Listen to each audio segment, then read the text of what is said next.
La Gazette du Togo, une vision sur l'actualité togolaise et sur le monde. Première question,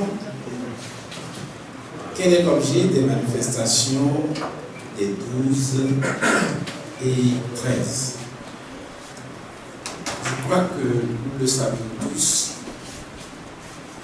le changement constitutionnel en cours dans notre pays aujourd'hui viole notre constitution. Non seulement l'Assemblée nationale n'est pas habilitée à le faire, mais elle le fait alors que son mandat est arrivé à son terme. Le président de la République renvoie le texte pour lecture et suspend pour cette raison, par un simple communiqué, la campagne en cours. Le parallélisme des formes aurait voulu que ce soit aussi par décret. Donc vous voyez, nous sommes dans une situation de confusion, de violation répétée de notre constitution. Nous l'avions déjà dit, il n'y a pas d'autre mot pour le désigner. Nous sommes en présence de coup d'État. C'est clair, nous le disons, nous l'assumons. C'est contre ce coup d'État que nous protestons. Et vous voyez également, relativement à cette prétendue concertation, comment une Assemblée nationale qui n'a plus mandat pourrait se mettre à procéder à une consultation. Consultation qui a été faite dans quelles conditions? En 2 jours, où ils ont réuni certains chefs traditionnels qui ne comprennent même pas. La plupart des personnes qui ont été rassemblées, ce n'est pas pour leur expliquer la situation, mais pour leur vanter les mérites du régime parlementaire, les mérites à tort, par des propos mensongers également. Pourrions-nous appeler cela vraiment une concertation? Non. Et nous en profitons pour dire à ceux qui demandent si nous avions été consultés, je crois à ma connaissance, personne d'entre nous n'a été approché. Et heureusement pour eux qu'ils ne l'ont pas fait, parce qu'ils n'ont pas qualité d'ailleurs pour le faire. Ils n'ont pas qualité pour le faire. Donc nous protestons contre ce coup de force constitutionnelle et la remise donc, de la procédure à jour par le président de la République en leur accordant un nouveau mandat pour qu'ils puissent le faire. Le chaos dans lequel cette consultation a été faite alors qu'il n'en avait pas qualité.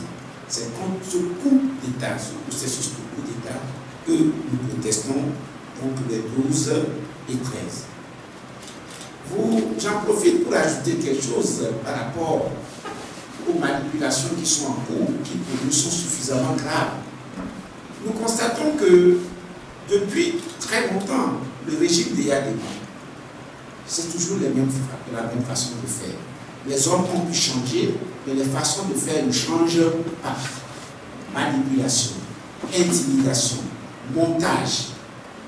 Rappelez-vous que dans ce pays, il fut une année où ils ont accusé un opposant d'avoir envoyé des jeunes à qui il a remis des appareils photos pour aller prendre des photos qui devaient servir de propagande à l'opposition. Et ces jeunes sont allés prendre des photos des corps, des morts à la morgue d'Afagnan.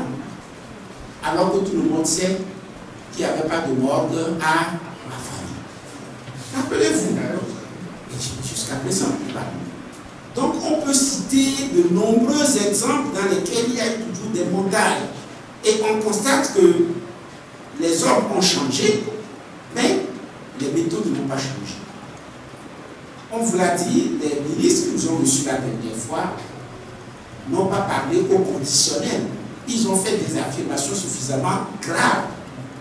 Et si l'opposition tenait de tels propos à l'endroit des gens du régime, on nous aurait poursuivi une diffamation. Donc il faut se rendre compte que nous sommes dans une situation suffisamment grave où un régime qui ne change pas dans sa façon de faire, piétinant les droits fondamentaux de tous, ceux croyant tout permis. Et donc, nos protestations vont contre tous ces éléments. Et vous l'avez dit, donc je crois qu'on a répondu à plusieurs questions en même temps.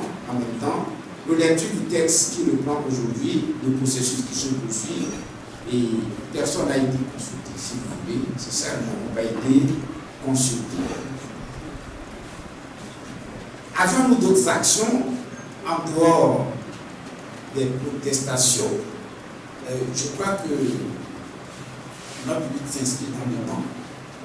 Nous aurons des actions juridictionnelles, nous aurons des actions diplomatiques qui ont même déjà commencé. Et donc, et à terme, peut-être qu'on n'en a pas encore discuté ici, il faudrait que ceux qui se rendent coupables de ce coup d'État puissent répondre individuellement devant la communauté internationale aussi. Si des sanctions doivent être prises, il faut que ces personnes puissent être touchées personnellement, individuellement. Et je crois que nous mènerons des actions dans ce sens. Parce qu'il est temps que ces manipulations, il est temps que cette oppression cesse. Et les consultations, qu'en est-il? Je crois qu'on a répondu. En tout cas, j'ai donné des éléments. La Gazette du Togo, une vision sur l'actualité togolaise et sur le monde. Rejoignez-nous sur le www.lagazettedutogo.com ou sur nos comptes Facebook, Twitter et YouTube. Pour tout contact, écrivez à contact@lagazettedutogo.com ou appelez le 92 80 88 53. La Gazette du Togo, c'est l'information en continu.